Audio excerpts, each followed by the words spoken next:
Oke, Assalamualaikum warahmatullahi wabarakatuh. Selamat pagi, selamat siang, selamat sore, ataupun selamat malam teman-teman di seluruh Indonesia. Kembali ke Aspirin, a series of pharmacies inspiring roles and impacting the nation. Dalam podcast kali ini, kita kedatangan kakak apoteker Novel. Selamat pagi, Teh Novel. Selamat pagi teman-teman aspirin semua. Oke, silakan perkenalannya, Teh Novel. Oke, halo teman-teman, selamat pagi. Jadi pada pagi hari ini, perkenalkan ya, aku apoteker Novelia Vista, profesi tepat sebagai apoteker, lulusan mana? Lulusan, kalau saat S1 itu Sekolah Tinggi Ilmu Farmasi Riau, lalu aku melanjutkan profesi apoteker di Universitas Muhammadiyah Purwokerto tahun 2023. Udah 1 tahun yang lampau. Saat ini profesi tepat sebagai apoteker di Puskesmas Tumbang Kunyi. Itu di mana? Pasti teman-teman nggak tahu ya. Itu di Kabupaten saya, Provinsi Kalimantan Tengah. Jauh banget. Wow, keren. Oke, jadi Teh Novel ini selain bekerja sebagai apoteker di Kalimantan ya guys. Nah, Teh Novel ini adalah salah satu guru aku guys. Dulu pas aku menjadi mahasiswa apoteker ya. Seorang mentor Teh Novel ini juga. Oke. Tapi for your information, bahwa apoteker Vira juga menjadi mentor di Sindrom Kai. Ya, alhamdulillah ya guys. Dari murid menjadi teman kerjanya Teh Novel. Wow. Weh. Oke. Teteh udah kerjanya berapa lama Teh di Kalimantan dan itu tuh nama programnya apa sih Teh? Kok bisa dari Riau, terus dari Purwokerto, tiba-tiba ke Kalimantan Tengah? Itu gimana Teh ceritanya? Oke, jadi saat selesai S1 farmasi kan kita pasti pengen upgrade ya teman-teman ya. Nah, di saat itu juga kebetulan aku tuh udah boleh kalau keluar kota. Nah, searching universitas, aku tuh selesai wisuda di S1 farmasi itu Juni 2022. Nah, Juni 2022 itu aku cari universitas, ternyata yang buka pendaftaran itu ada Universitas Muhammadiyah Purwokerto. Nah, aku coba. Pasti kita minta restu dulu dong kan. Setelah minta restu, ternyata dibolehkan nih di Purwokerto. Nah, jadi aku daftar play dan syukur alhamdulillahnya lulus di UMP dan saat ini akreditasinya A. Nah, berikutnya setelah aku kuliah 1 tahun, 2023 selesai ya teman-teman ya, Agustus 2023 itu sudah selesai, apply pekerjaan. Nah, play pekerjaan, aku kalau bidang minat sih sebenarnya industri juga minat, klinis juga minat. Tapi kalau klinis tuh lebih pengennya sih sebenarnya nanti ada apa ya, one big dream gitu ya teman-teman ya, kayak ya pasti kita tahu ya buka apotik gitu. Nah tapi sebelum ke sana pasti cari-cari pengalaman dulu dong. Nah kan, jadi aku coba apply yang namanya itu penugasan khusus Kementerian Kesehatan. Kalau dahulu kala sih namanya Nusantara Sehat atau NS ya orang kenalnya. Nah, penugasan khusus ini aku dapat penempatannya itu di Kalimantan Tengah. Sebenarnya itu nggak nyangka kalau dapat di Kalimantan Tengah. Mikirnya Kalimantan Tengah itu ya di tempat aku penempatannya itu jalur darat ya teman-teman ya. Ternyata di luar ekspektasi dengan berbagai jalur atau mode transportasi sampailah ke desa tersebut di Kalimantan Tengah, tepatnya di Kabupaten Murung Raya, Kecamatan Sumber Barito, Puskesmas Tumbang Kunyi.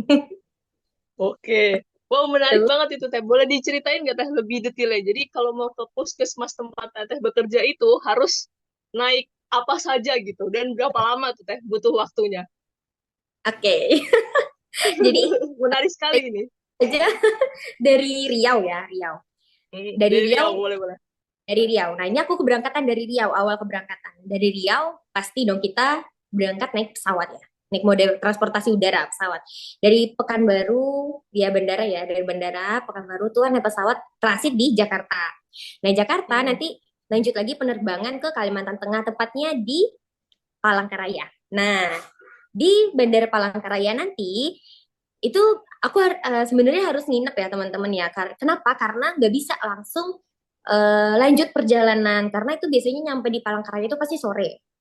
Nah, nyampe Hmm. di Palangkaraya sore, nginep semalam. Nah, besok sorenya, nah biasanya tuh aku naik lanjutnya ini dengan mobil travel. Nah, travel ini aku di sana tuh berangkatannya sore, teman-teman. Nah, jadi sore berangkat naik travel itu sekitar jam 4 atau 5 sore, nyampe di desa tetangga, ini baru di desa tetangga ya. Nyampe di desa tetangga itu jam 12 malam, kurang lebih itu 6 sampai 7 jam perjalanan darat. Nah, setelah nyampe jam 11 atau 12 malam di desa tetangga, nah aku harus nginep lagi semalam lagi di desa tetangga di penginapan di rumah warga gitu, ada penginapannya gitu teman-teman. Nah, aku nginep di sana.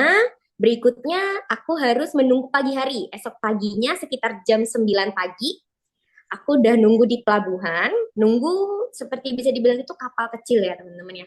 Nah, nunggu kapal kecil jam 9 pagi itu berangkat, nyampe di desaku jam 1 siang. Jadi menempuh perjalanan air itu kurang lebih 3 sampai 4 jam kayak gitu. Jadi mode transportasi udara dulu 4 jam, terus lanjut yang daratnya pakai mobil kurang lebih 6 sampai 7 jam, baru lanjut pakai mode transportasi airnya kurang lebih 3 sampai 4 jam. Kurang lebih seperti itu. Ya Allah, keren banget ya guys. Wah, benar-benar mengabdi untuk Indonesia. Wow, jadi 3 hari Mengabdi ya Teh, kalau misalnya dari Riau ya Teh ya? kalau untuk Riau ya sih, kurang lebih kalau dari Riau tuh 3 hari perjalanan. Dua Wow, keren setengah banget. lah, 3 hari. Wow, wow, wow. Iya, 2,5 ya Teh ya, karena sampainya siang ya di Sampai desanya Tetehnya. siang. Wow, oke. Dan itu tuh udah berjalan berapa lama Teh, Teteh kerja di sana? Oke, jadi sebenarnya kalau tesnya itu aku udah mulai di bulan Februari, teman-teman. Februari 2024. Nah, jadi awalnya tuh kan aku tes dulu nih, Februari 2024. Ada beberapa tahapan yang harus dilalui. Nah, berikutnya itu setelah lulus tahap tes seleksi, itu nanti aku ada pelatihan di Bapelkes Cikarang. Nah, jadi nanti ada setelah pelatihan itu aku masuk kerja bener-bener di surat perintah tugasnya atau SPMT-nya itu di tanggal 1 April. Nah, jadi 1 April 2024 setelah Lebaran ya kalau nggak salah. Nah, 1 April 2024 itu aku mulai pekerjaan pertama. Dan sekarang alhamdulillahnya sudah berjalan 1 tahun pekerjaannya. Dan kontrak ini, oh ya teman-teman ini ya kontraknya ya. Kontraknya itu berapa lama? Nah, sebenarnya kalau kontraknya itu berjalan selama 2 tahun. Jadi aku akan selesai selama 1 tahun ke depan lagi. 2026 April ya Teh berarti selesainya. Ya, benar. Jadi selesainya itu Wow. 30 April 2026 di surat tugas. Wow, keren ya guys, betul-betul mengabdikan diri. Nah, terus gimana Teh? Teteh kerja di puskesmas, terus berarti bagaimana peran apoteker di puskesmas itu Teh? Teteh ngapain aja? Apakah ada program khusus di sana gitu? Oke, kalau berbicara tentang program khusus, kalau untuk apoteker ya kita tahu ya teman-teman ya, kalau apoteker pasti perannya sebagai apoteker penanggung jawab atau APJ di instalasi farmasi, baik terutama di puskesmas karena apalagi program ini kan mengkhususkan untuk tenaga kesehatan mengabdi pada negara, terutama di penempatan daerah terpencil ya teman-teman ya, terluar terpencil. Nah jadi karena kekurangan tenaga kesehatan dan kita hanya sebagai single fighter ya, jadi kita sebagai APJ juga kita nanti mulai mengurus dari awal apa dari permintaan awal nih, permintaan awal ke dinas, terus nanti kita bakal membuat laporan, pasti laporannya teman-teman kita udah belajar, mulai dari pembuatan LPLPO, terus juga ada pelaporan mulai dari Sipnap, laporan Selena, Simona, dan lain-lain. Smile juga ada teman-teman. Nah, jadi sebenarnya kalau pelaporan itu di puskesmas, itu yang ngurus siapa ya? Pasti kita sendiri apoteker. Nah, nanti setelah kita permintaan, kita juga akan melanjutkan ke pelayanan pastinya. Nah, pelayanan itu kalau di tempatku kebetulan ada rawat inap. Jadi nanti mulai dari pelayanan rawat jalan, rawat inap, terus pelayanan pasien IGD. Nah, itu yang megang apoteker sebagai single factor karena kita di daerah terpencil dan pastinya tenaga kesehatan itu terbatas. Gitu. Wow. Jadi ternyata di puskesmas itu apoteker sendirian Teh. Karena di Iya, sana tidak ada apoteker, makanya Teteh dikirimkan gitu ya sama Kemenkes. benar. Oke. Kalau untuk Apakah ada starter sendiri. TTK juga atau sama sekali nggak ada Teh? Bener-bener Teteh sendirian gitu? Oke, kalau yang kebetulan beberapa sebulan yang lalu ya itu sebenarnya aku masih ada asisten apoteker di sana masih ada TTK. Tetapi karena saat ini kan kita tahu ya kayak ada lagi efisiensi nggak sih Fir? Lagi ada efisiensi Hmm. anggaran ke pemerintah pusat. Nah kebetulan asisten apoteker atau TTK aku tuh dirumahkan atau di PHK. Jadi sekarang aku sendiri seperti itu. Benar Teh. Si asisten apotekernya itu tuksus juga atau emang pekerja asal sana gitu? Oh, kalau untuk asisten atau TTK-nya itu dia emang asli daerah sana. Dia malah emang tinggal Oh. apa ya, Akamsi ya, anak kampung situ ya teman-teman ya. Dia emang asli daerah situ, asli desa, Hmm. tinggal di desa tersebut. Nah, jadi dia itu kebetulan selesai kuliah ya, kuliah di kalau nggak salah aku di Universitas Muhammadiyah Palangkaraya. Nah, nah selesai di situ, nah beliau itu ya mengabdikan diri sebagai tenaga honorer di puskesmas tempat dia Oh. tinggal. Nah, Hmm. tetapi Hmm. yang sangat aku sayangkan ternyata dia di PHK seperti itu. Jadi sebenarnya sebelum itu aku ada yang membantu dan dia juga sama-sama ya fresh graduate. Nah, jadi kalau untuk ngobrol segala macam itu masih yang ya open minded lah sama seperti kita semua. Hmm. Wow, jadi mulai bulan depan Teteh akan jadi single fighter betul-betul sendiri gitu ya Teh ya, untuk mengurus semuanya di puskesmas. Bener, bakal jadi single Wow, itu fighter kan ya. banyak sekali tugasnya. Wow, Tuh, keren ya jadi teman-teman. jadi gimana ya? Kayak ya namanya eh, kalau tantangan itu banyak ya sebenarnya. Kalau untuk penempatan, Hmm. apalagi di penempatan daerah terpencil kayak gitu, terpencil dan terluar. Nah, gimana cara ngadepinnya ya kembali lagi ya teman-teman ya. Rasa apa rasa diri kita nih kita bersyukur nggak atas pekerjaan ini. Terus kita pengen gak sih menjadi seorang yang bermanfaat untuk orang lain yang sebelumnya kita nggak pernah kenal lingkungannya, desanya, daerahnya seperti itu. Pasti jadi ada rasa kebanggaan tersendiri lah. Pasti. Wow, keren. Oke, kalau selama 1 tahun Teteh sudah mengabdi nih Teh di Kalimantan Tengah tadi, itu apakah ada Teh pengalaman yang paling berkesan selama mengabdikan diri sebagai apoteker di puskesmas tersebut Teh? Kalau pengalaman berkesan ada sih, Fir. Jadi kan ada namanya kita di daerah itu ya, daerah desa seperti itu ya. Pasti apa ya, diibaratkan untuk perkembangan ilmu pengetahuan itu lambat ya, nggak seperti kita yang di kota ya teman-teman ya. Nah jadi kalau untuk informasi-informasi mungkin Ha- ya sebelumnya itu hanya dapat dari seperti kalau misalnya untuk terkait obat-obatan khususnya ya teman-teman. Nah itu pasti dapatnya dari dokter. Kebetulan di tempat kota ada dokter PNS. Nah jadi dapatnya dari dokter, dari perawat atau dari bidan. Nah kalau untuk dari peran sebagai apotekernya ada nggak didapatkan? Nah, itu aku lihat itu masih sedikit atau masih minim karena di sana kebetulan untuk apoteker yang standby itu nggak ada. Nah, jadi mereka baru mengenal, oh ini ternyata peran apoteker. Nah, seperti kita tahu ya, sering apa ya, salah panggilan ya teman-teman ya. Seperti dibilang apa perawat ya kayak gitu ya teman-teman, dokter, dok kayak gitu ya. Jadi seharusnya kan sebagai kita seorang apoteker itu peran kita itu harus nampak di masyarakat kan. Jadi disitulah aku mulai menata pelan-pelan, oh bahwa ini kami ada loh peran apoteker dalam setiap kesehatan masyarakat kayak gitu. Nah, jadi disitulah gimana suatu tantangan terus kesan ya yang sangat berkesan. Jadi mengedukasi pasien yang pastinya gimana cara penggunaan obat terus gimana cara konsumsi yang baik dan benar seperti itu. Jadi Oke, kembali jadi ke bagian edukasi masyarakatnya. oke, bagian mengedukasi masyarakat di desa tersebut gitu ya Teh ya. Sekalian Mm-mm. branding apoteker gitu ya, bahwa ada loh apoteker gitu ya. Iya, jadi biar apa ya masyarakat tuh tahu gitu bahkan sampai di desa terpencil pun tahu oh ternyata tuh bukan cuman dokter apotek bukan bukan cuman dokter suster atau perawat ya terus bidan ternyata ada juga apoteker yang berperan di yang sangat berperan ya di dalam kesehatan. Wow, keren. Oke, nah kalau misalnya setelah 2 tahun itu kan selesai Teh, apakah ada perpanjangan lagi atau kalau misalnya mau perpanjangan harus tes lagi atau gimana tuh Teh? Programnya itu, tugas khususnya. Dari awal aja nggak sih Fir gimana sih Iya, iya, tahapannya ya. boleh, boleh, boleh. Boleh, boleh. Aku manggilnya jangan Fir dong harusnya pot ya pot Vira. Karena yang kita sudah sejawat jadi Oke, jadi oke. tuh pot Vira jadi sebenarnya uh, itu intermezzo ya.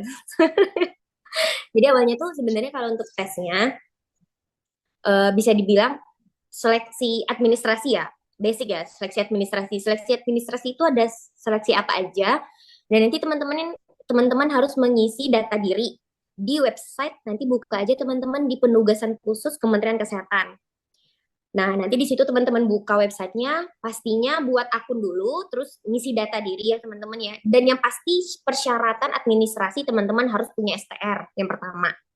Nah, Hmm. kalau misalnya Kak, ini udah lulus nih untuk eh apa ya, tes UKM PPAI udah lulus, tapi belum wisuda, pasti kita belum dapat STR kan. Nah, bisa nggak Ya. daftar penugasan khusus? Nah, jawabannya tidak bisa, harus punya STR. Nah, jadi kita harus menunggu sampai punya STR, nah baru bisa teman-teman daftar. Karena STR itu nantinya menjadi seleksi administrasi awal. Dan Hmm. syarat kedua, teman-teman harus punya BPJS. Nah, jadi Oh, selain punya BPJS. STR, punya BPJS.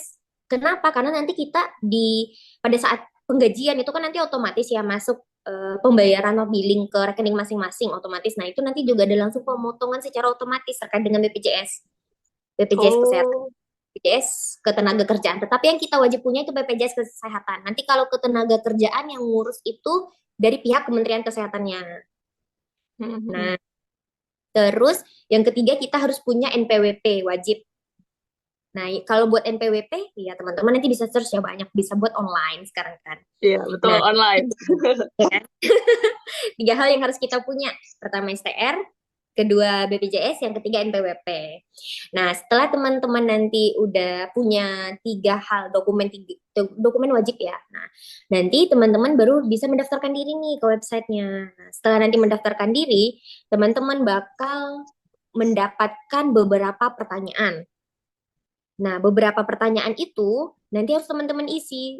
Kalau seingatku ya, dulu tuh pertanyaannya apa yang pernah Anda lakukan untuk kepentingan masyarakat misalnya. Itu ada pertanyaannya pada saat tes di seleksi administrasi aku. Nanti teman-teman tulis.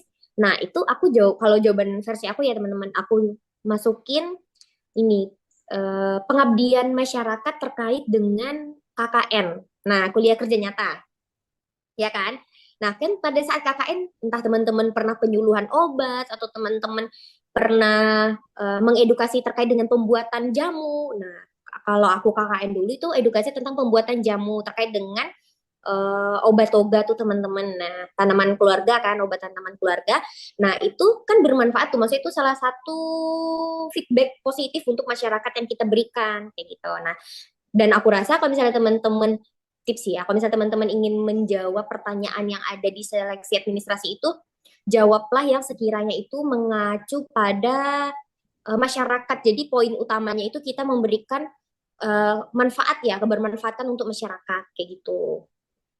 Itu tipsnya. Nah, setelah teman-teman sudah selesai seleksi administrasi, nanti kan itu kita tinggal daftar ya, pilih lokus dulu sih, lokus atau lokasi penugasan. Nah, nanti teman-teman pilih, baru nanti klik submit. Oke, kita tinggal nunggu nunggu hasil administrasi itu sebentar kok teman-teman. Kalau untuk pendaftarannya itu, pendaftaran awal itu biasanya diberikan 4 sampai 7 hari.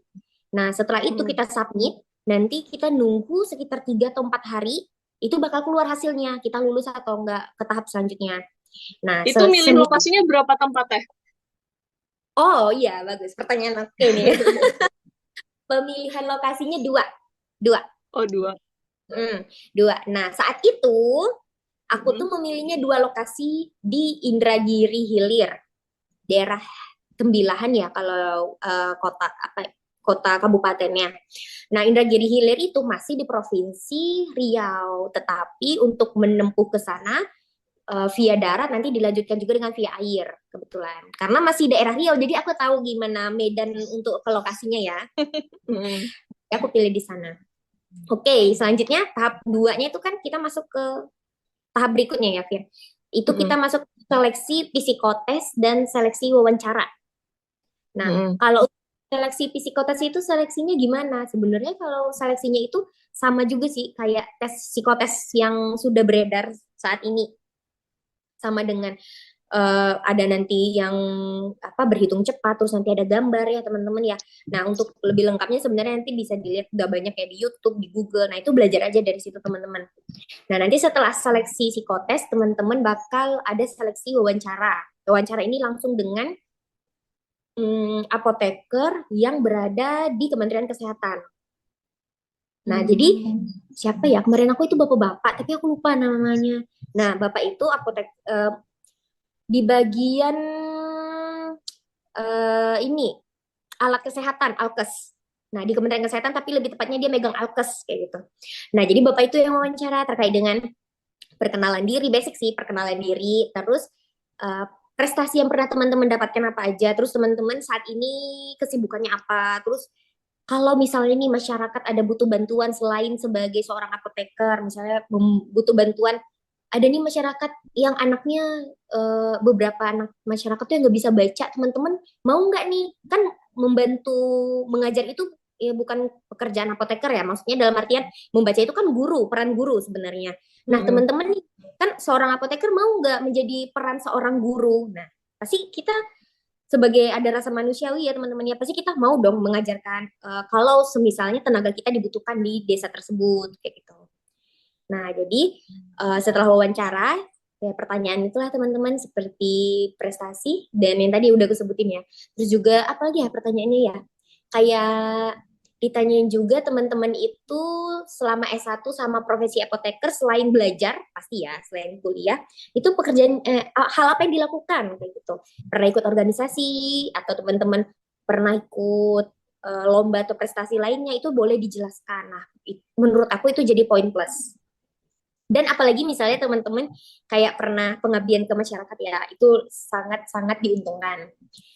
Nah, setelah seleksi wawancara, ada seleksi yang ketiga. Nah, ada yang namanya FGD, Focus Group Discussion.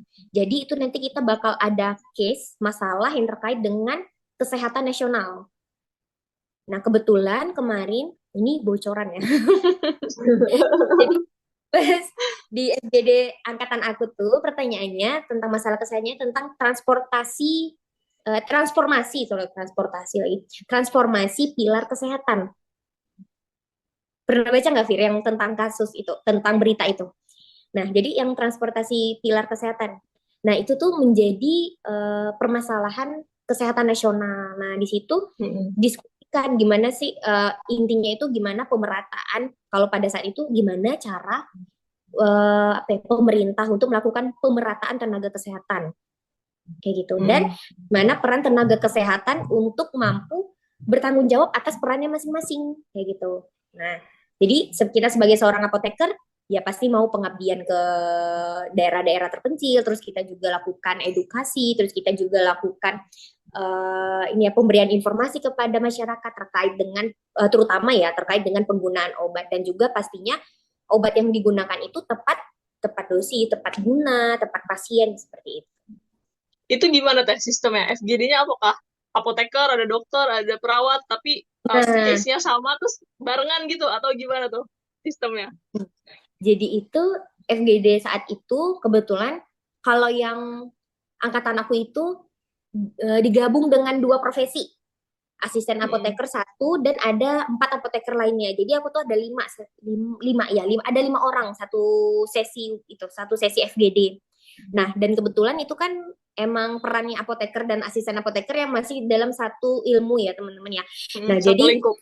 satu lingkup kan. Nah jadi kami tuh pasti kalau untuk jawaban itu pasti nggak jauh berbeda sih sebenarnya. Cuman beda bahasanya aja. Tapi untuk maksud dan tujuannya itu pasti sama kayak gitu.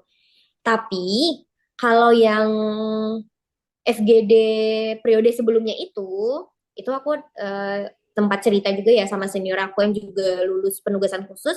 Nah, beliau itu FGD-nya itu terdiri dari berbagai macam profesi. Ada dokter gigi, habis itu kita farmasi, terus ada tenaga kesehatan lingkungan, terus kesmas juga. Jadi sebenarnya nggak harus satu lintas, nggak harus satu jurusan, bisa juga lintas jurusan kayak gitu.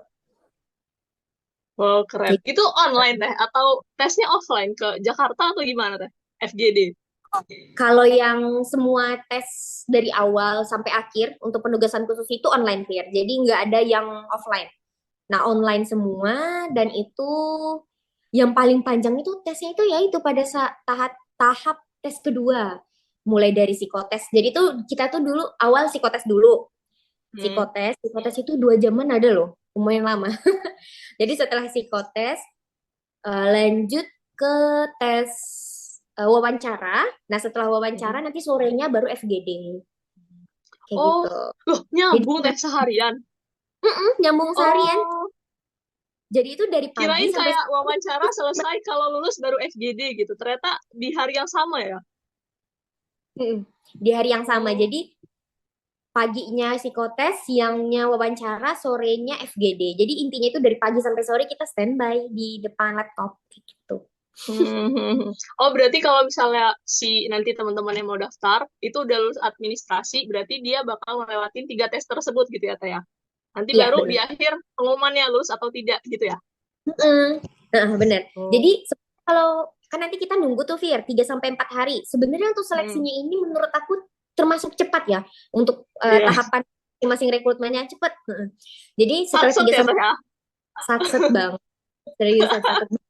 3 sampai 4 hari itu pengumuman lagi Fir tahap akhir. Nah, nanti Oh, iya, iya. pengumuman tahap akhir itu ya udah kita bisa lihat tuh oh kita lulus, kita belum lulus kayak gitu. Nah, tapi Fir, aku tuh Hmm. ada suatu apa plot twist ya. Kan aku tuh Plot nggak twist. Indragiri Hilir di Riau. Nah, ternyata ternyata sistemnya itu kalau misalnya kita itu lulus, tapi penempatan kita itu ternyata ada putra-putri daerah atau ada apa ya? Ada ada tenaga kesehatan lain yang udah ngisi gitu misalnya. Sebenarnya itu aku nggak tahu jelas ya alasan kenapa kita tuh nggak dapat di daerah kita. Nggak tahu soalnya nggak ada diberi penjelasan sih pada saat tes gitu. Nah, tapi ini hanya opini ya. Menurutku kalau nggak ketetapan dari Kemenkesnya kalau tidak terkait dengan putra-putri daerah yang di penempatan tersebut, kalau enggak karena ini ya karena udah ada tenaga kesehatan yang ditempatkan di situ saat itu kayak gitu. Hmm. Nah, jadi aku itu nggak dapat di Indragiri Hilir. Nah, statusnya aku itu selamat Anda lolos gitu ya. Nah, Hmm. tetapi silakan memilih lokus atau penempatan baru untuk aku pengabdian nanti. Oh, Nah, jadi ada tulisannya gitu pas iya, selamat lulusnya itu. Heeh. selamat lulus silakan memilih kembali penempatan tugas Anda kayak gitu. Kalau ya sebagai berikut lah gitu ya intinya. Nah, jadi di situ daerah-daerah timur semua seperti ada Papua, Maluku, Sulawesi, Kalimantan. Jauh banget. Iya, Wow. ada empat lokus. Nah, Heeh. seingatku ada Papua, Maluku, Sulawesi, di bawah paling bawah itu baru Kalimantan. Nah, jadi setelah diskusi ya panjang lebar dengan orang tua, ini aku tinggal milih lokus aja. Nah, Hmm. diskusi dengan orang tua dan aku pun milihnya Kalimantan Tengah. Nah, setelah diskusi oke ACC ya, direstuin lagi tuh ibaratnya untuk kerja jauh gitu. Nah, pilih Kalimantan Tengah, ya sudah langsung lolos berarti gitu. Ya, jadi aku penempatannya nggak di Indragiri Hilir. Kemungkinan di Indragiri Hilir itu udah ada apoteker yang terpilih atau ada apoteker yang emang domisili KTP kakaknya di daerah Indragiri Hilir itu juga bisa. Itu menjadi Hmm. pertimbangan. Mm-mm. Jadi putra-putri daerah tuh harus sama sampai ke kabupaten kotanya gitu ya, Teh ya? Iya, bener. Nah, kalau aku kan tinggalnya emang di Riau, tetapi bukan putra-putri daerah kabupaten tersebut. Nah, seperti itu. Dan Hmm. pada saat aku tes, pada saat aku tes itu kan ada banyak rame banget ya. Ada kebetulan yang di satu sesi sama aku itu sekitar 400-an orang. Nah, itu satu sesi sama aku aja. Mm-mm. Se-Indonesia Empat, ya, Teh ya? Emang ada berapa sesi? sesinya banyak, Fir. Oh, Ribu. iya. Kalau nggak salah aku tuh ribuan deh. Soalnya per sesi aja itu 400-an. Emang Heeh. ramai banget di grup itu. Nah, jadi setelah 400-an itu kan ada pengelompokan nih perkenalan diri apoteker. Ternyata emang ada teman apotekerku yang dia domisilinya di Indragiri Hilir dan pasti aku yakin dia milihnya di daerah tersebut kayak gitu. Dan emang beliau dapatnya di situ juga kayak gitu. Kayaknya mungkin menjadi pertimbangan juga terkait dengan putra-putri daerah sih gitu. Itu Mm-mm. berdasarkan analisa ya kayak gitu. Karena kan aku Iya, juga iya. milih daerah, tapi kan bukan putra-putri daerah. Iya, iya. Tapi tetap nice to try lah ya, Teh ya. Karena kan kita nggak tahu di periode kita atau si teman-teman yang mau daftar, ada nggak putra-putri daerahnya gitu ya. Jadi kan tetap masih Benar. ada peluang ya. Kalau misalnya satu provinsi ya, KTP-nya dengan yang kita daftarin. Bener-bener. Jadi sebenarnya kembali lagi sih, ya udah sih kayak Vira bilang itu nice to try kan. Jadi ya udah coba-coba aja gitu ya. Kalau rezeki pasti bakal ke kita juga kayak gitu. Iya, betul, betul. Wow, keren. Berarti tadi hampir ke Papua ya, Teh? Jadi tuh aku tuh pilih tuh Vir, ada pilihan kan empat tadi. Nah kalau Heeh. misalnya aku pilih Papua ya aku ke Papua. Aku lupa deh daerah Papua Pegunungan kalau nggak salah. Papua Pegunungan ya. Yang pas lokus tempat aku penempatan ya. Habis itu ada Maluku, Sulawesi Tenggara, Sulteng, baru Kalteng, Kalimantan Tengah. Tapi aku pilihnya Kalimantan Tengah. Wow. Itu, oke. Berarti itu tahapan tesnya ya, Teh? Terus nanti pengumumannya di website kah, Teh? Atau gimana? Di email? Pengumuman tetap di website. Jadi nanti kita harus cek website secara berkala. Nah, Hmm. kalau misalnya nih teman-teman selamat Anda lulus di lokasi penugasan khusus atau lokus ya. Nah, kita harus Hmm. klik iya saya terima. Kalau misalnya di website itu kita lulus, tapi kita nggak klik saya terima, maka itu kita dinyatakan gugur. Jadi nanti penempatan kita digantikan sama teman yang lain, kayak gitu. Oh, kayak ibaratnya kayak nggak mau nerima gitu ya, Teh ya? Iya, kadang kan takutnya nih nanti teman-teman sudah lulus ya, ternyata teman-teman Hmm. lupa ya namanya kan di website ya nggak ada pemberitahuan. Kalau email kan masuk tuh pemberitahuannya, kalau website kan nggak ada pemberitahuan. Jadi kita misalnya lupa ngecek website, ternyata kita lulus tapi kita nggak klik ya saya terima, nanti teman-teman dinyatakan gugur kayak gitu, ibaratnya tidak menerima lokasi tersebut tuh. Agak sayang ya, Teh ya. Padahal udah lulus gitu ya, seleksi akhirnya. Bener, jadi Oke. harus baik di website itu sih ngeliatin. Oke, itu ya guys, teman-teman kalau misalnya teman-teman berminat mendaftar tips dan triknya dari Teh Novel. Atau ada lagi Teh tips dan trik yang belum disampaikan terkait daftar tugas khusus ini. eh Kalau untuk tips and tricksnya teman-teman nanti, oh iya, pada saat seleksi administrasi itu kan ada upload itu ya, upload sertifikat. Nah, itu upload sertifikat, silakan teman-teman upload sertifikat apapun yang teman-teman punya. Terlebih kalau misalnya KKN kan juga kadang ada sertifikat, terus juga lomba-lomba apa ya, lomba tingkat, ini mulai dari yang tingkat kampus sampai tingkat nasional atau internasional itu nggak apa-apa diupload juga. Terus kalau misalnya nih teman-teman nanti pada saat FGD dan pada saat wawancara, terutama pada saat FGD. Nah, pada saat FGD, fokus group discussion yaitu jangan sesekali memotong pembicaraan teman atau rekan FGD kita. Jadi selesaikan dulu rekan kita berbicara, baru kita yang berbicara. Jangan pernah memotong pembicaraan mereka kayak gitu. Dan juga pada saat memberikan pendapat atau argumen seperti itu ya, jangan pernah menyalahkan atau menyudutkan salah satu pihak. Misal, saya nggak setuju sama pendapat pendapat Vira karena menurut saya apoteker Vira ini tidak sesuai dengan peraturan yang ada misal. Nah, itu nggak boleh kayak itu karena kita dianggap menjadi orang apa ya, yang tidak bisa menghargai pendapat orang lain kayak gitu. Jadi kalau misalnya kurang setuju, silahkan sampaikan saja pendapat teman-teman, tetapi jangan sesekali menyudutkan salah satu pihak kayak gitu. Itu aja Oke, sih Fir oke. pada saat FGD tipsnya. Wow, keren. Kalau Teteh, kenapa Teh? Alasannya untuk mendaftar ke tugas khusus ini? Gitu. Atau manfaatnya apa sih Teh? Gitu. Kenapa harus Oke, mendaftar ke tugas ini gitu? Tugas khusus manfaat Kemenkes gitu. mendaftar program pemerintah yang terutama ya penugasan khusus dari Kemenkes ini. Yang pertama tuh sebenarnya kepo sih, lebih ke penasaran. Gimana sih kerjaan kita nih kalau di daerah terpencil kayak gitu. Karena kan selama ini kita hidup di daerah yang daerah kota ya, yang berada ya gitu teman-teman. Semuanya ada. Mulai dari apapun yang kita butuhkan itu pasti ada ya di daerah kita kayak gitu. Gimana rasanya kalau kita hidup di daerah terpencil? Itu sih poin pertama. Aku penasaran. Nah, yang kedua, Ada manfaat khusus dari penugasan khusus ini dari Kemenkes, yaitu ada program beasiswa. Jadi pasca pasca program khusus ini, penugasan khusus ini nanti setiap alumninya akan bisa mendaftar beasiswa dari Kemenkes, fully funded itu setahu aku. Nah, itu untuk pendaftarannya itu kita akan diprioritaskan untuk program beasiswa Kemenkes karena kita ada sertifikat pengabdian selama 2 tahun dari program penugasan khusus ini.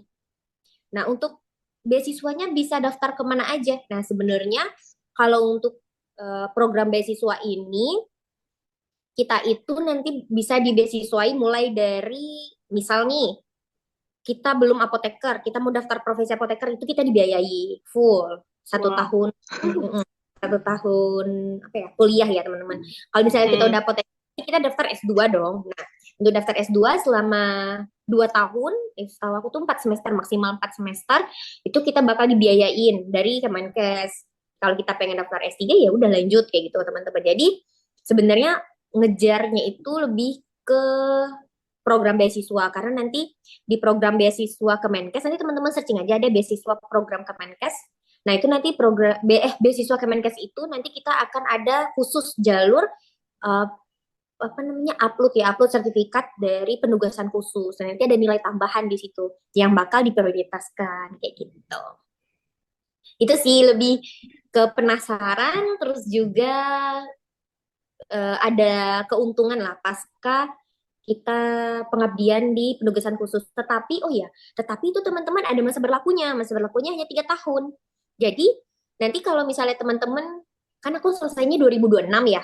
Berarti Mm-mm. 2026, 2029 itu batas terakhir aku daftar beasiswa Kemenkes dengan sertifikat dari penugasan khusus. Lebih dari 2029 nggak terpakai lagi atau nggak berlaku lagi sertifikatnya untuk pendaftaran beasiswa tersebut. Oke. Oke oke. Jadi ada deadline-nya gitu ya Teh ya. Kalau mau lanjut kuliah maksimal 3 tahun dari mengabdi gitu ya. Jadi kalau mau lanjut kuliah maksimal 3 tahun setelah pengabdian. Nah, jadi ya kalau lebih dari itu ya sangat disayangkan nggak bisa lanjut lah pakai beasiswanya gitu. Daftar program. Itu bisa dalam negeri luar negeri Teh. Dalam dan luar negeri, setahu aku kalau untuk program beasiswa Kemenkes. Wow keren. Oke kita tunggu ya guys. Tahun depan Teteh lulus lanjut kuliah di mana guys? Nanti kita undang lagi. Ya robbal alamin.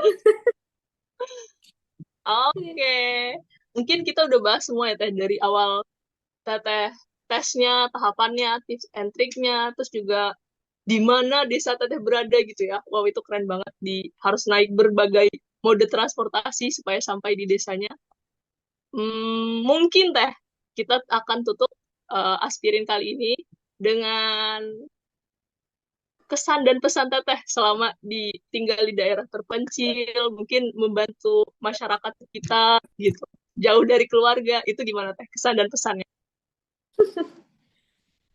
Kalau untuk kesan dan pesan, yang pertama, kalau bakal ada yang namanya homesick ya teman-teman ya. Jadi pada saat awal aku penempatan itu jauh di luar ekspektasi. Ekspektasinya daerah terpencil ini bisa kita lalui dengan mode transportasi cukup misalnya darat darat aja gitu atau darat tapi lama gitu ya misalnya ya ada waktu perjalanan gitu. Ternyata ke penugasan khusus ini aku harus melalui 2 transportasi yaitu kalau dari ibu kota provinsi ya dari Palangkarayanya itu aku harus pakai 2 kan yang transportasi darat dan transportasi air di mana itu butuh waktu tempuh kurang lebih 1 sampai 2 hari. Nah, itu menjadi salah satu hal yang membuat aku shock atau kaget gitu. Oh, ternyata ada ya daerah yang jauh dari jangkauan pemerintah kayak gitu. Nah, yang kedua di daerah aku belum ada jalan darat. Nah, belum ada jalan darat maksudnya gimana? Belum ada jalan darat menuju kabupaten. Jadi di sana masyarakatnya masih menggunakan transportasi air atau menggunakan kapal kecil atau speedboat ya yang kita kenal. Nah, hal itulah menurut aku yang menjadi gimana ya, shock juga kaget gitu karena kemana-mana itu harus pakai kapal atau pakai speedboat. Nah, karena hal tersebut belum ada jalur darat mengakibatkan di daerah tersebut, di desa tersebut belum ada listrik. Nah, ini aku shock lagi. Belum ada listrik, Vira. Belum ada listrik. Jadi, karena belum ada listrik, gimana untuk kehidupan sehari-hari? Pasti jadi tanda tanya kan. Hmm. Itu aku sama teman penugasan khusus juga. Nah, kami membeli PLTS, pembangkit listrik tenaga surya. Jadi nanti menggunakan tenaga surya, lalu dialirkan ke inverter, lalu nanti dari inverter alirkan ke aki, dari aki mobil baru jadi arus listrik. Yang dimana itu bisa digunakan hanya dari sore sampai malam hari aja, sampai pagi sih, kayak subuh tuh udah dimatikan. Nah, itu hal yang membuat aku juga kaget dan shock ya, karena tidak ada listrik. Sedangkan kita di kota, listrik itu melimpah ya teman-teman yang nggak ada batasannya penggunaannya. Nah, sedangkan di desa tersebut ada batasannya dan mendapatkan listrik itu menjadi suatu hal yang penuh effort karena kita harus beli PLTS-nya sendiri, terus kita harus minta bantu rakit dengan masyarakat kayak gitu dan penggunaannya juga nggak bisa di sembarangan waktu. Nah, terus teman-teman pasti bertanya, lah, jadi kalau nggak ada listrik gimana di puskesmasnya? Ya kan? Puskesmas kan pasti ada komputer, terus ada kulkas. Kalau kita ya farmasi butuh kulkas vaksin, pasti. Hmm. Nah, kulkas Betul. vaksin. Terus ruangan kita harus di gudang obat minimal suhunya itu harus terkontrol kan, minimal 15 sampai 25 itu butuh AC. Nah, gimana kalau untuk uh, operasional puskesmas sehari-hari gitu? Nah, namanya belum ada PLN atau belum ada tenaga listrik seperti yang kita kenal sehari-hari, itu pakai tenaga surya juga, pakai PLTS juga, yang dimana PLTS-nya itu ya didanai dari dinas kesehatan tersebut. Nah, jadi emang di daerah aku tuh belum ada listrik sama sekali. Nah, hal yang ketiga membuat aku shock dan sangat terkesan ya, di sana itu airnya ada waktu alirnya. Maksudnya air itu mengalir 2 hari sekali. Dan itu ngalirnya itu ya kalau misalnya teman-teman nggak buka kerannya ya nggak bakal ada air. Jadi kita harus buka kerannya dulu baru airnya ngalir dan itu 2 hari sekali. Dan pernah pada satu waktu air dari mata airnya itu ternyata ada tempat pembendungan ya, bendungan ya. Bendungannya itu kata Hmm. masyarakatnya rusak. Ada yang rusak itu, Fir. Jadi air itu nggak ngalir kurang lebih 1 minggu dan saat itu ini pengalaman juga Seminggu. sih. Dan saat itu aku pergi ke seperti sungai, bukan sungai sih, kayak aliran sungai sih, aliran sungai kecil yang emang airnya tuh ngalir terus, jernih juga bersih. Dan aku di situ mandi, terus sama bareng teman-teman masyarakat juga mandi, terus juga ya kegiatan seperti biasa dan itu nggak ada air itu 1 minggu. Dan aku ya mandinya ke sungai, sungai kecil, ada sungai kecil di belakang itu. Terus ya nyuci bajunya di situ juga. Jadi sebenarnya pada saat air itu rusak nggak bisa dialirkan ke rumah-rumah. Nah itu menjadi salah satu hal yang momentum yang sangat nggak bakal terlupakan lah untuk ya untuk hidup ya karena aku ternyata pernah juga nih mandi di aliran sungai terus juga pernah nyuci baju juga di aliran sungai gitu. Itu yang ketiga. Nah yang keempatnya kalau kita di kota hidupnya pasti bakal rame. Nah, di desa itu setelah maghrib aja, kan maghribnya jam 5:30 ya. Nah, setelah maghrib aja di sana sudah sepi, sudah tidak ada lagi kegiatan masyarakat. Jadi mengharuskan kita ya di dalam rumah nggak kemana-mana seusai maghrib kayak gitu. Dan kita yang biasanya kalau di daerah kita hidup ya pasti nongkrong ya seperti itu. Terus kita jalan-jalan malam harinya melepas penat kerja atau kuliah gitu. Nah di sana tuh nggak bisa karena udah nggak ada lagi aktivitas masyarakat pada saat malam hari. Dan yang terakhir itu pasti ada perbedaan budaya, perbedaan bahasa, yang dimana kita harus adaptasi lagi sama lingkungan. Dan itu pasti butuh waktu. Dan menghadapi itu semua yang kompleks tadi, membuat jadi ada satu hal penting, yang dimana Oh, bahwa kalau kita hidup di kota, hidup di daerah yang berkecukupan ya, itu kita perlu meningkatkan rasa syukur. Kenapa? Karena kalau kita hidup di daerah kita yang kota pada kota masing-masing ya, yang berkecukupan ini, kita ada berlimpah terkait dengan berlimpah listrik, berlimpah air yang kita tuh nggak perlu mikir lagi gimana cara dapatkan air, gimana cara dapatkan listrik, dan itu semua udah ada basic hidup ya di setiap kota kayak gitu. Nah, jadi perlu ditingkatkan lagi lah rasa syukurnya. Terus juga kita harus, oh ternyata di daerah kita ini udah sangat berkecukupan. Oh iya, dan ada satu lagi hal yang paling penting di daerah aku itu cuman ada sinyal Telkomsel. Ya, Fir, cuman ada sinyal Telkomsel. Dan kalau kita di kota ada Tri ya, Tri Smart Friend, apalagi sih banyak ya, Axis gitu. Nah, Mhm. kalau di sana hanya ada Telkomsel dan itu pun ada waktu-waktu hidup dan matinya. Jadi kalau misalnya nih juga ada kayak aku juga mengalami kesulitan terutama pada saat kita ngajar ya Fir. Iya. Aku sering nunda-nunda bukan sering sering nunda atau bahkan tuh sering reschedule atau bahkan tidak masuk karena kenapa? Karena di sana itu sinyalnya hilang-hilangan dan ada kalaupun ada kadang nggak stabil. Nah, hal ini juga harus kita syukurin teman-teman karena kalau kita di kota ya sinyal itu kita nggak perlu cari, kita di rumah aja ada sinyal, kita di mana-mana juga ada Ada sinyal, wifi. ada wifi, benar di sana itu tidak ada wifi. Nah, jadi di sana itu kita hanya ada satu, bisa pakai Starlink. Hmm. Nah, pakai Starlink ya teman-teman tahu ya biayanya juga besar gitu. Nah, jadi kita harus mensyukuri banyak hal sebenarnya di hidup ini. Mulai dari adanya listrik, terus adanya air yang berlimpah, terus adanya sinyal yang nggak kenal waktu 24 jam. Terus juga kalau kita bosan kita ada tempat main, kayak ada kafe segala macam gitu ya. Jadi sebenarnya di penempatan ini selain mengabdikan diri juga lebih apa ya, mawas diri karena oh ternyata hidup itu ada banyak hal yang patut disyukuri gitu.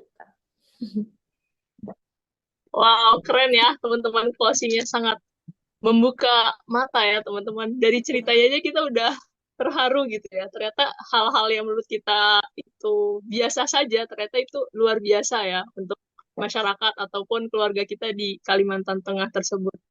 Oke, terima kasih banyak Teh Novel atas waktunya.